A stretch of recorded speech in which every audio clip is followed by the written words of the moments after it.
Jiki sarkar semak pasimak tabauta is there a dirty game being played by the central leadership. Hai bagi feeling amadi adum kitang power le hai tare. Hai di ngasai gi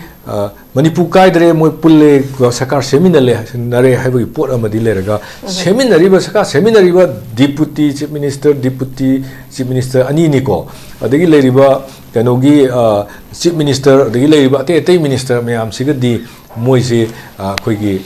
hector direct in the unabagi potse phangaktragadi ada area da yam lurakkadoise aduna madugi punbadu namesake akoigi manipur kahelloi haina moini am toina haiba separate administration piroi ka haibagi wafum duda tarakna ba election ji loidri bhawbada moi adu thammakanda moigi oiba central leadership na akoigi hujiki rival MLA sing kari mayam sigi moigi appeasement policy mayam toraga somda horiba sing sigi na topa appeasement policy mayam torakanda irang sidi thuanda vida aduga kagi separate administration UTP haibadu su thuanda vida koigi asing badidi de jure hai tare separate administration leibra le dra haibagi akoida dum singna dum power aduda ne akoina ngasa haijari se chief minister ama oiba habse magi will power dagi magi political commitment dagi masi tawrage haiba chap chaba pot ama leitragadi madugi potu mana pangthokpa ngam gande well and good phare aina ngasai mamang da haijagi bido masi khoigi si moigi chanabi ni haramni na moina khale yare khalaga mana hujik yes sir ji hajurin tawleragadi adagi harpu kudimuk tawleragadi it will be kanoma to tho ane kaigino hanadagi potsi akoigi potsi da nungsiba nate mogi election da nungsibagi mami ji handak su tai dana ko ado hojikta nasai kanona damon so habi gi bayam ai su ai hojikta ai wanda phawjara ko feeling ni sage hojik government form tawre will there be a security advisor is like how qualified is he had failed 2 years 3 years ki mayada lakpada security advice to bungam da nupa ma how he will be kept continue ko sigi pot ama kaksu adum khanaba adum chumme ba swagi area sidaga khoi hujik leibiri ba ngasi wasak lobiri ba chief minister sina ade ngasi wasak lobiri ba home minister sina security advisor matik chade tokro khoi mafam siga chana wa khangba chik keno dagi su bai fai marak dagi su oibe ai dongel dagi su oibe ai kai keno da yam chau ba IPS DGP bo ki thak te leram ba leiri ne ba moi they know the situation of Manipur adagi masi irang sigi maram du khange ado bai moigi laibak na haiba tai moina leiruba community du na maram oraga amana oraga ada area du da akoina sulana khanba moina sulana khanba gi pot me am lerambe why not appoint some of them ko advisor oina gi de ado security advisor haraga he should not be above the chief minister to take any decision or home minister madi advice of one the decision should be ko kano na logado ne chief minister na direct togado ne aduga it should be taken by the DGP or some chief secretary or anybody adu moina hairakada pot me moin togado pot to moigi abapta mi ma thamjalaga thamai ibani ko se 355 ki matung ina thamaki ne koi loin khangina se 355 chanai chanadi habagi argument yam tongna ki matam du ne thamki base aduda matam du tharakhiba khoi sida thazalakhiba kenogi seniority list yeng matam da khoi DGP wari sibu akada khoi manipur gi da masi fulfill oi bra magi keno se kaya no maruina da aina masigi potse Sri Joy Kumar khoi former minister ga mana masi DGP dagi lawthoga baral se DGP hapki matam ma election gi matam da hakhi matam da mose seniority list di baral se di 10 la 12 la adai leibani aduga dillarina khoi gi yam mi ohum mari leiramne haitare MK na das su leramne makhoi mayam si leina makhoi gi marak sigumba mayam ama leina kankhala happy ne ba DGP kana na happy center na happy natro center na happy si kari power sigumba haidi moi ahum dagi moi senior most officer khoi gi kadar ahum dagi admain torga khanbi gadaba copy loina skip tor kanda with complete violation of every procedural si lehi ne ba haidi emergency ma crisis lei habagi mong sita adu maga du chumthokdana fight tawdana haidi sigi oiba moigi government na tolo piraga si ukil me ama thammi bani law officer thammi bani adagi moigi AG leri bani kwa koigi advocate general leri bani natra adagi solicitor me ama leri bani sigi damakta leri ba keno law department leri bani siga tanara kanda tawriba pot niom lalise chumthokadabani haibagi pot sidagi hausu zum chumme ba kayino da they are the factor ko who fail to control this crisis makoi ne ba sigadabu ne ko makoi di agai da la apni na ana sigumba step singsi lokhatpa ngamba they say for example IDPs gi ngasi bong numita package ki lauthokpagi maramda adagi resettlement gi wafam lakma tamda moi de paithariba funding se masi matik chabra tabra kai bagi adu mapot mayam su leibani na state government amadu gi su hujiki anauba government sina adu gi su expert mayam there are many expert in Manipur mapan laga su am leiri adu expert sing du koi moi ma mangna sangdraga su sum consult torga moigi recommendation ga lawga kari tawsige do he should be bold enough to press the central government to sanction this amount that amount for the IDP resettlement haibuli ofum se purokadabane ba aduga security forces sing la isa Manipur gi akhoi gi administration sida assist tawena lakpani aduna moina they are not above the Manipur state police they have to assist the state police ne ko aduga district administration dugi makhada su leidene ko adugi mahutta moina oina khoi mogi mathakta leibagi mong ama leri se sisu masisu lali haibadugi phong ne hekta khanaba ngambagi lawba ngambagi pot amasu mangonda changi ko adu mayam da changaba matungda amuksu September 4 dorom gani akhoi suspension of operation gi ground rule review tawgrisi review tawgiba ground rule gi pot to hujik chatna debra adagi kem taret lauthokani adu lauthobra lauthokdebra adagi nongmei sing manung da thamgani adu thamibra thamdabra haibai wafum yam chawa musu le adagi amana amuksu argument to where is why 2008 ki matamdu da akhoi khallasi matamdu da yam chawa problem leidana crisis leidana moisi suspension of operation masi pukachari ba topic asi khoi Khemchand government new government haibani ka hojik si wasak lawdri adumapu handaki khoi president rule gi matungda no government popular government ama seng pasida khoi honorable MLA Singjame assembly constituency gi oja Khemchand chief minister si oire haidana leire masida miyam gi expectation da anova government ama formation taropasida lairiba issue si chama lotion draga su khara makhai di lotion gadra haiba wahang sima adu natragana haidi president rule si extend tawrakadra antraga emergency thamakadra khotkadra ka hinaga chamam na balairinga sida tang taraga ni thoi yaudringai da popular government ama sepmakpasi akhoi BJP gi image si lakadori ba 2027 gi election sida yam sathina soani haibagi masida makhoi gi BJP akhoi center gi high command singna karigumba politics ama tawbu oiramgani ka haiba wafam zumiyam na dum thamnari सी मतंग सिदा ओजारें कुगी ओबे मोती करी कमाइन थंबी करी expectation तो बया जा दंग थंबी अनुभव पॉपुलर गवर्नमेंट मा सेमकपा अनुभव चीफ मिनिस्टर मा उंदो पिकपा सिबिरकपा मरमदी हानगी चीफ मिनिस्टर दुना थबक तो मतमदा खरा ngamo be opolo be balibra khenaba leadership to khenaba libra cooperation work pagira anyway mana contribution to buda problem khara legini hai na no ma si pa adu BJP party gi di BJP gi oiba moigi keno se phibam si kai dana ba alum sin bagi chana bi si dum ui sile hai tare ada hoji hangbiri bo afum si Sri Khemchand na koi gi ngasi hoji lok bhavan da ma si keno lorom mani or taking torom mani haijari ba aduna mana chief minister or ko matam sida expectation si yami tawbudu akoina hena chingnari badi akoina tawriba expectation se si mana puraning matungan bangam gadra ngamoidra haiwa fum dune aduna masigi matang si lak matam da miyam awjiki BJP ne khaliba karigumba BJP government ama reinstall tawbu ngamdragadi BJP gi keno se magi position se mathangi election da already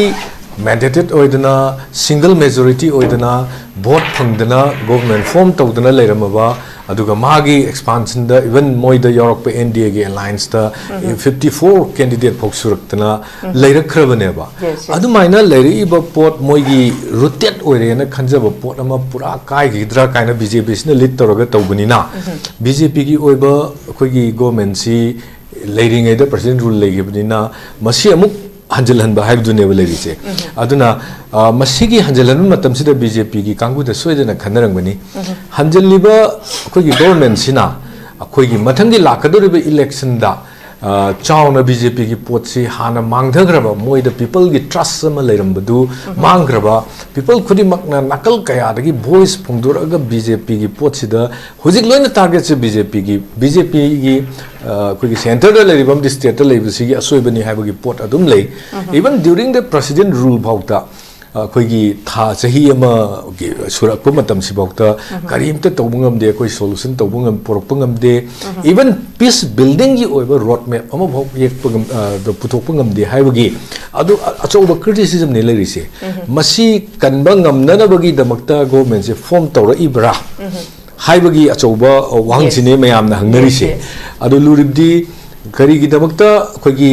president rule gi matamda chahi ama pharakadaba matamchida karigumba thabak amata tawbungam gi de haidi peace restoration gi oiba karigumba khongthang amta thandok khoina thangba ugide paikhat pasu ugide aduba khoina ukiba amadi kari ugike matamda moina claim tawbada peace restore tawre shanti hanjalle nomai kapna dre haiba wafum khara di dum ui adu nataba practical oiba ground reality oiba IDP singi oiba issue jangtok jangsin yadriba adugi issue highway da akhoi chatpa ngamdriba gi issue se 9 plus ko 12 months ki maya da yoslaba president rules in ngam ki de ko adubu akhoina khaliba si ngam da bai maram su mayam ama yena khre ko aina muk masida yam chamna khan wa fu mamada Sri Khemchand da ma kanona kano ore ise hapa ise mana pai dori ba tha se kaya nong ti yeng se ba chahi emaga tha hum magi tenure se leidori se plus election hedu lakadorabnina notification before 6 months tholakane ba tholakpa matam du di magi actual magi power adagi exercise to bungam gadaba as a chief minister mana power exercise to bungam gadaba magi period se yam sang de around 7-8 months kumbadang oye ko adana governor gi akhoi gi president rule thamakanda akhoi da fractured oraba akhoi gi society fractured oraba akhoi gi Indian constitution the piriba provisions sing si akhoi na ngakpa ngamdraba crumble oikhala aba akhoi da citizen amagi phongam thokpa fundamental rights sing se phanghan bangamdana chahi amagi president rule gi matam sida thokriba pot che khamai tawduna lakadoriba president rule laina haijabai wani madu central government gi rule ni ko ado lakadoriba tha tare nipan sida Sri Khemchand madu ningthijana khoigi fulfill tawbungam gadra ngamoidra haibagi achobo wahang ne ba se if mana fail oragadi not only his political career not only the BJP's political career Manipur se masi turmoil oine Manipur gi future se chathi bu film amada lakane ana masi gi film se khoina khara dum yeng ba yai tawbadu masi khoina khanna bai wani khanna yena khoina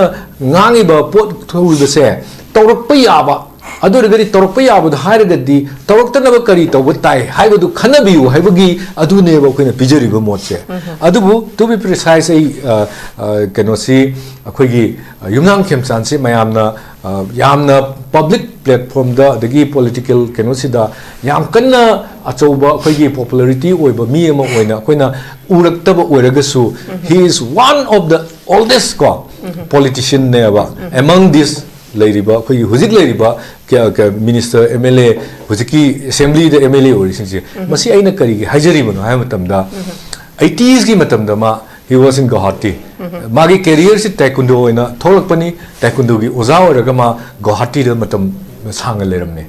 magi chhatra mari se kamai to ge the AGP government form to matam da moi se minister lo oya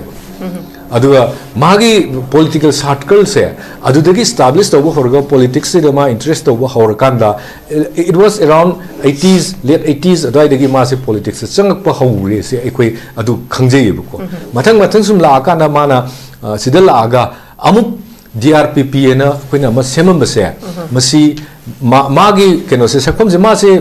backstage player gi type ta dum leiraga su he was the keno neba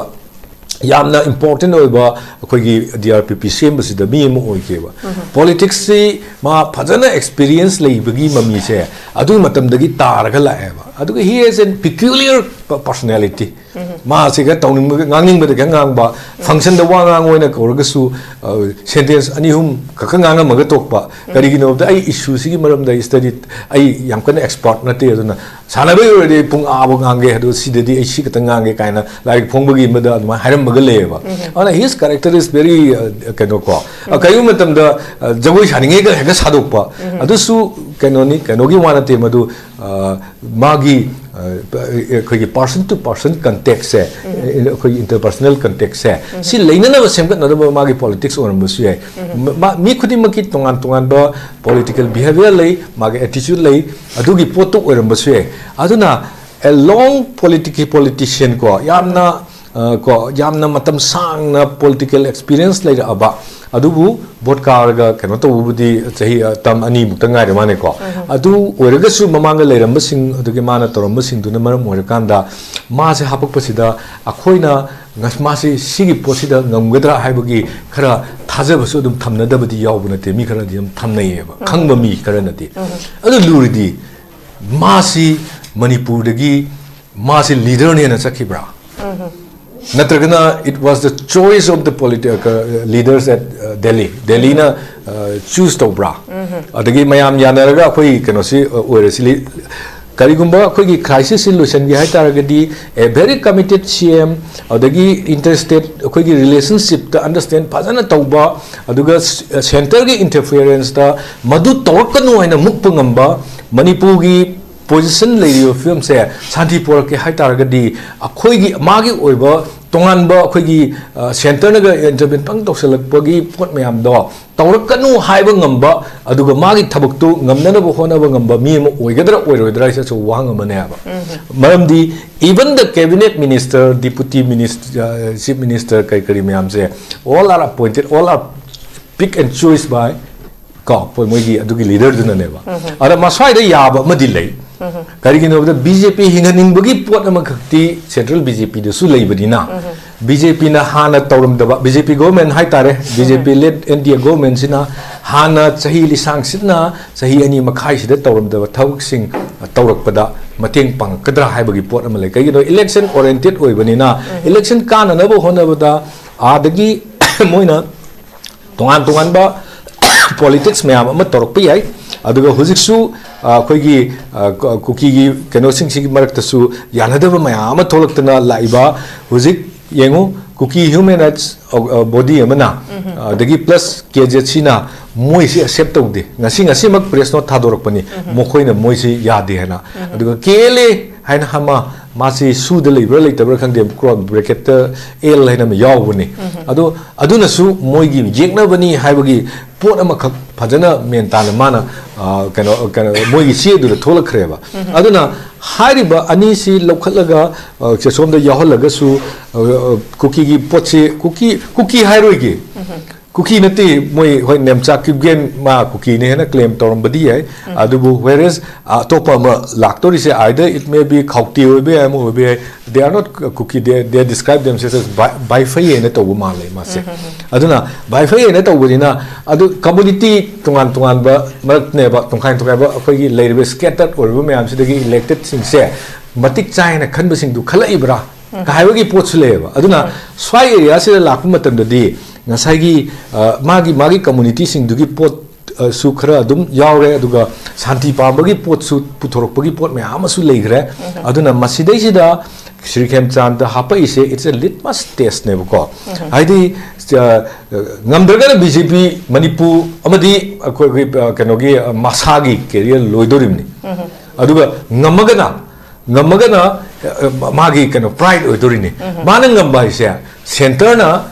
pirtragadi mateng pirtragadi ngamoi ma hojik Chusampur chatpa ngamgadra Chusampur chatpa matamda akhoi security force in the mongonda central security force na mongonda security padana provide tawgadra tawroidra changan gadra aduga topa topa changan gadra maram de aina masi hangjari report even a judge of the Supreme Court for being a Meitei was not allowed to enter that district. Kari damakta security pirga ma changalandri no security na pak chana saugri sagai leiro mafam si changalandri ne ba adagi MP bimol masagi kenogi parliamentary constituency gi leiro from the changbada security na thingi ne ba these are all instruction by the MHA ne ba aduna haide MHA gumba madagi tawdadi moi kanana kamaina keno taw district administration na moi da keno taw bro moi da order taw bro to adu gumbagi pot me ama leiba sina sigi maraksida ma hapse leisi laibak phaba nataga phataba adu ma kayam haige se so ko yengba tari kai gino da magi experience aina hujik panjagi ba khara do yam phajana ma leihiba mi ama khakti oihiba ni aduna swai area sida khoigi khara hena section na yenga kanda adu hujik la isida akhoi BJP gi su sanari ba koksing biu ko government si akhoi communal line da government si keno moi sin punjala na bagi mong ama khaktaga kuki dagi naga dagi du ga lokat pagi pot ka tawrei se sisu afaba side din nate adu masina keno sok to ngam dori bra sigi sakar sembasida magi combination toriba deputy chief minister aniga hapsal is first I think this is perhaps the first time in Manipur's political history ana sigum masina akhoi gi process solution ngam gadra kai basisu khana ningai di yam oiri adubu yamna ngalli hayeng mana wasak lo matungda kari decision lorga kari tor I habdu yengba tari tawba mya tawgadaba mya amadi lei adu khona hari sida panel da hari report khunimak akhudagi adagi kanoda ibiraiba CSO sing lawriba kholausing sigi mayam je dissenting voice ni BJP ge against ani aduni ena khallaga leiraga nathairaga thamaga thabak torpo oragadi it will definitely be another turmoil ama busu tholok pe na khoina ngangiba khunimak si afaba sing dudi loksan biu phattaba do akhoi nuksida da ngang nate phattaba su nate chumthongna bo hona bani habdo ha bagi oina admai thamjage thank you very much makha chathajabo ina pabung dirachege Rinku hojiksi kogi popular government ama pudi CMA dubu si akoi masi formation form tawdungai mamangda chief minister si Mr XYZ mayam ama thoi adu makna BJP marakta makoi amaga unity si leite adubu hojiksi government se formation tawraba matungda masai pabung na supan biba makoi si teamwork ni na amaga yamna punna thabak tawmina mathau ta basida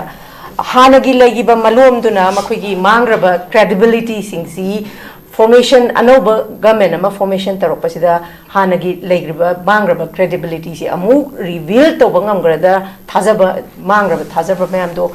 amutang punna chanminera kanda hojik makhoisi team work oina haidi peace restore to was haidi lebak ama sembada makhoi punna mathau tabanina adugi matangje Rinku gi motadi kamain thambi hujibokta taba matamda leiriba khoigi khoina mayam ne expect tongnaramb A ne oini B ne oini C ne oini kaina mayam ma tongnaramb du loina tokrakanda khallaba matungdadi moina pirakpa moigi comment mayam ai tajai ta matamdu da moina harise leadership na khalakpa da khoi yare khoi support tawni hai adubu MLA khara de dum khumada wangang bhai tabagira magira khara soibus jawdabti natte adu anyway moi adum hai tawudabu handshake tongnabada tungda thang pairaga handshake tongnabagi phibam ama hek yawnei dana madu madi adum keno sida khara de dum uba hai tare koina tawudabu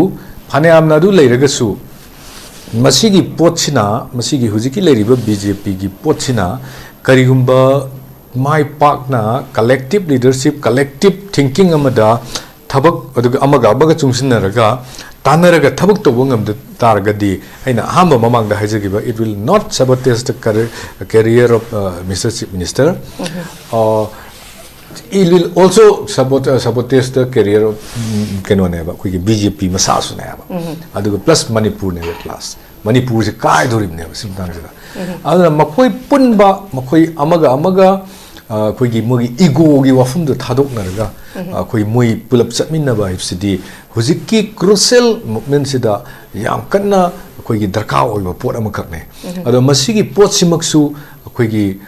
ꯀꯩꯅꯣꯅ ꯑꯩꯈꯣꯏꯒꯤ ꯂꯩꯔꯤꯕ ꯆꯍꯤ 2ꯒ ꯃꯈꯥꯏ ꯍꯦꯟꯅ ꯆꯍꯤ 3ꯒꯤ ꯃꯌꯥꯗ ꯋꯥꯁꯜꯂꯛꯑꯕ ꯃꯤꯌꯥꯝ ꯅꯨꯡꯇꯤꯒꯤ ꯏꯁꯨꯁꯤꯒꯤ ꯃꯇꯥꯡꯗ ꯅꯩꯅꯔꯤꯕꯁꯤꯡꯅ ꯑꯗꯒꯤ ꯂꯧꯒꯗꯕ ꯃꯁꯤꯒꯤ ꯄꯣꯠꯁꯤꯡꯁꯤꯗ ꯇꯁꯦꯡꯅ ꯔꯣꯜ ꯂꯧꯒꯗꯕ ꯑꯩꯈꯣꯏꯒꯤ ꯃꯌꯥꯝꯁꯤꯕꯨ reconcile tawda role yam chang logadaba members of the legislative assembly singsi masi moi gi tawum thukpa thabak tawde habagi criticism kayam apina garga miyam ji nakong si yam chang yograbane ana swaya la khadori bu potsi kaigino kai hamta moi masin pundre moi masin gi marakta differences of opinion leire amana haibada amana tanadre haibagi wafam laktara gari madugi very voice to madu akhoi yorkani aba akhoi hadi media da lejari ba akhoi yorkani adagi civil society da leiba sing ne hena khangakani adagi political circle da adagi ngasai gi ning kai da mayum hanjan mangam da leiba sing du da madu gi pawdu yu matam da mathwai yam nungai roi madu ne hena sawn na bai macha am oine aduna ham hujiki government si da keno tawge haidari tung da thang yepaga thang pairaga handshake tawna bagi wafum duma handaki matang sidadi kauthokpudo yam chumabane hujika santana habi gibase yam serious oiba issue ne haidi amukta da manipur gi history da india gi history da bok thoktriba male ko akoigi online dagi keno tawraga akoigi deputy chief minister wasak lawa ngasi lawdrasu yaina magite haidi wasak lawbudu ngasi na chief minister gi da lawraga kona ma lawbu ye hayeng tholaga adu na tabida hathu kari gi ngasi keno na masi central government gi moina yara tawbudi orungani adu kai gi yahalino haidi sigi hujiki sarkar semakpa simakta bhakta is there a dirty game being played by the central leadership haibagi feeling amadi adum kitang powerle haitare haidi ngasai manipur kaidre moi pulle sakar seminale nare haibagi pot amadi leraga seminary ba sakar seminary ba deputy chief minister ani ni ko adagi leriba kanogi chief minister adagi leriba ate minister mayam sigadi moise khoigi hector direct in the unabagi potse phangaktragadi ada area da yam lurakkadoise aduna madugi punbadu namesake akoigi manipur kaheloi hana moini yam toina haiba separate administration piroi ka habagi wafum duda taraknaba election ji loidri bhawbada moi adu thammakanda moigi oiba central leadership na akoigi hujiki rival mla sing kari mayam sigi moigi appeasement kano mayam policy mayam toraga somda horiba sing sigi na topa appeasement policy mayam torakanda irang sidi thuanda vida aduga kagi separate administration utp haibadu su thuanda vida koigi asengba de jure ha tare separate administration leibra lehla gadra haibagi akoida dum singnawde dum phawe aduda ne akoina ngasa hajari se chief minister ama oiba habse magi will power dagi magi political commitment dagi masi tawrage haiba chap chawa pot ama leitragadi madugi potu mana pangthokpa ngam gande well and good phare aina ngasai mamang da haijagi bido masi khoigi si moigi chanabi ni haramni na moina khale yare khalaga mana hujik yes sir ji hajurin tawleragadi adagi harpu kudimuk tawleragadi it will be kanoma to tho ane kaigino hanadagi potsi akoigi potsi da nungsiba nate mogi election da nungsibagi mami ji handak su tai dana ko ado hojikta nasai kanona damon so habi gi bayam ai hojikta ai on the phawjar ko feeling ni sage hojik government form tawre will there be a security advisor is like how qualified is he had failed 2 years 3 years ki mayada lakpada security advice to gam da nupa ma how he will be kept continue ko sigi pot ama kaksu adum khanaba adum chumme ba swagi area si daga khoi hujik lei biri ba ngasi wasak lo biri ba chief minister sina ade ngasi wasak lo biri ba home minister sina security advisor matik sa de tokro khoi mafam siga chana wa khangba chik keno dagi su bai fai marak dagi su oibe ai dongel dagi su oibe ai kai keno da yam chau ba ips dgp bo ki thak te leram ba leiri ne ba moi they know the situation of manipur adagi masi irang sigi maram dusu khange adu bai moigi laibak na haiba tai moina leirubu community du na maram oraga amana oraga ada area du da akhoina sulana khanba moina sulana khanba gi pot me amalerbe why not appoint some of them ko advisor oina gidi adu security advisor haraga he should not be above the chief minister to take any decision or home minister madi advice of everyone the decision should be ko kano na logadawne chief minister na direct togadawne aduga it should be taken by the DGP or some chief secretary or anybody adu moina hairakadaba pot me moin togadaba pot to moigi abapta mi ma thamjalaga thama ibani ko se 355 ki matung ina thamaki ni koi lain khangina se 355 chanai chana de bagi argument yam tong na matam du ni thamki base aduga aduda matam du tharakhiba khoi sida thazal lakhiba keno gi seniority list yeng matam da khoi gi DGP ori sibu akada khoi manipur gi da masi keno fulfill oi bra magi keno se kaya no maru ina keno da aina masigi potse Sri Joy Kumar khoi former minister ga mana masi DGP dagi lautho baral se DGP hapkhi matam ma election gi matam da hapkhi matam da mose seniority list di baral se di 10 la 12 la adai lai bane aduga dillarina khoi gi yam mi ahum mari leiramne haitare MK keno na das su leiramne makhoi mayam si leina makhoi gi marak sigumba mayam ama leina kankal happy ne ba DGP kana na happy center na happy natro center na happy si kari power sigumba haidi moi ahum dagi moi senior most officer ko gi kader ahum dagi admain tor ga khanbi ga ba copy loina skip tor kanda with complete violation of every procedural keno si leiri lei ne ba haidi emergency keno ma crisis lei haibagi mong sita adu maga du chumthok tana fight tawdana haidi sigi oiba moigi government na tolo piraga si ukil me ama thammi bani law officer thammi bani adagi moigi AG leri bani ko koi gi advocate general leri bani natra adagi solicitor me ama leri bani sigi damakta leri ba keno law department leri bani siga tanara kanda tawriba pot niom lalise chumthok kadabani haibagi pot sidagi hausu zum chumme ba kaigino da they are the factor ko who failed to control this crisis makhoi ne ba sigadabu ne ko makhoi di azai da la apni na ana sigumba step singsi lokhatpa ngamba they say for example IDPs gi ngasi bong numita package ki lauthokpagi maramda adagi resettlement gi wafum lakma tamda moi de paithariba funding se masi matik chabra dabra kaibagi adu mapot me amsu leibani na state government amadu gi su hojiki anauba government sina adu gi su expert me ama there are many expert in Manipur mapan laga su am leiri adu expert singdu khoi moi ma mangna sangdraga su sum consult torga moigi recommendation ga lorga kari tawsige do he should be ball enough to press the central government to sanction this amount that amount for the IDP resettlement haibuli ofum se purokadabane ba aduga security forces sing la isa Manipur gi akhoi gi administration sida assist wena lakpani aduna moina they are not above the Manipur state police they have to assist the state police ne ko aduga district administration dugi makhada su leidene ko adugi mahutta moina oina khoi moigi mathakta leibagi mong ama leri se sisu masisu lali haibadugi phong ne hekta khanaba ngambagi lawba ngambagi pot amasu mangonda changi ko adu mayam da changaba matungda amuksu September 4 dorong gani khoi suspension of operation gi ground rule review to grisi review to giba ground rule gi poto hujik chatna debra adagi kem taret lauthokani adu lauthok tebra adagi nongmai sing manung da thamgani adu thamibra thamdabra haibai wafum yam chawa musule adagi amana amuksu argument to we are why 2008 ki matamdu da khoi khallasi matamdu da yam chawa problem leidana crisis leidana moisi suspension of operation toroga punhin dabi yadabagi pobani haina khallase ba dubhokta adaya to seba now today is 2016 kaya 26 kaya sure sahi natra do sahi changa tatuk helamani na ko helamani na situation has changed their demand also changed moi demand ji kai haigal ke matam da moi haise akhoi we are under the constitution of India we are demanding our state separate state or separate union territories or separate administration under the Constitution of India. We are not against the Constitution of India.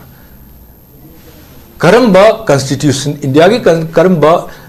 India ki Constitution ki karamba provision da agitation to bada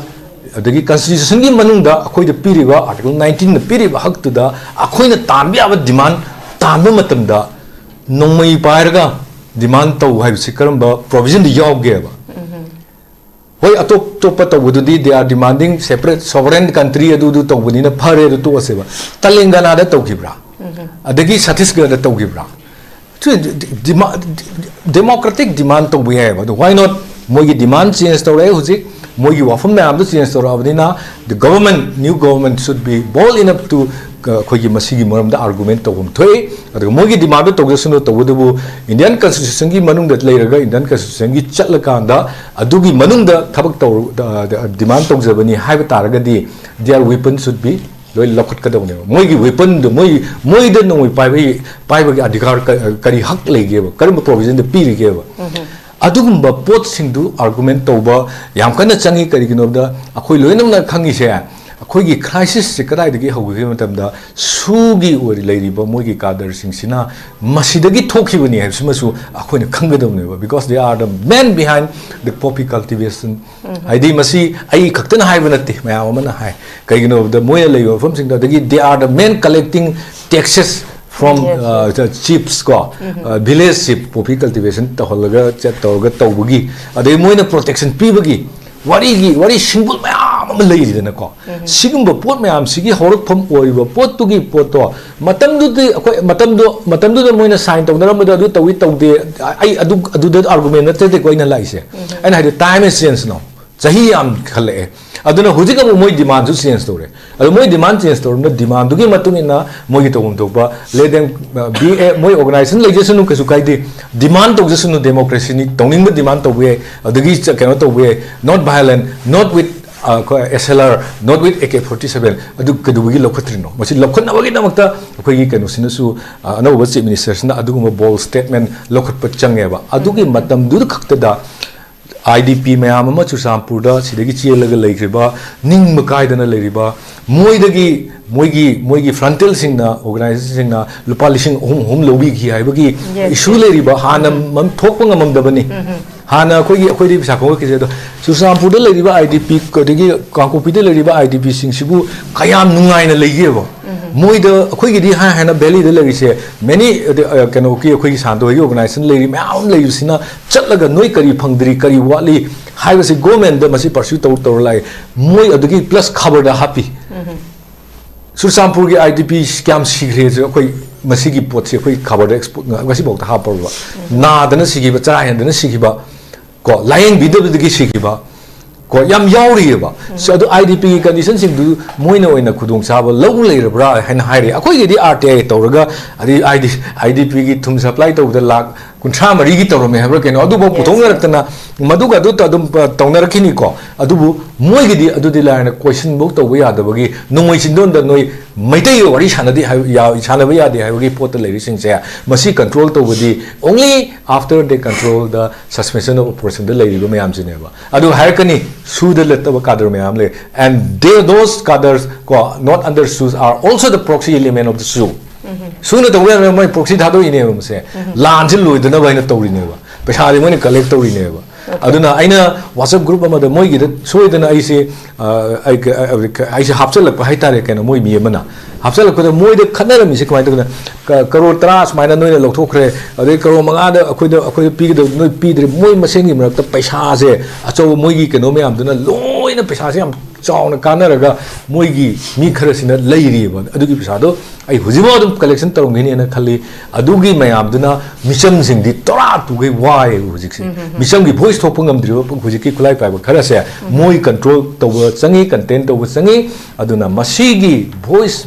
sa sam chauna thokpado akoi gi chief minister sida thoaningi ngamgadra ngamoidra aduga matang chai chati harakadra haiduna ama wahum pa mada thamakanda moi hana hujik BJP central na ga yeng to sidi lakadori ba 2027 gi election sida amugana BJP kana na ba kari policy sina sige habdu oina yengam gani ne khali ai maswain thamjegi thank you very much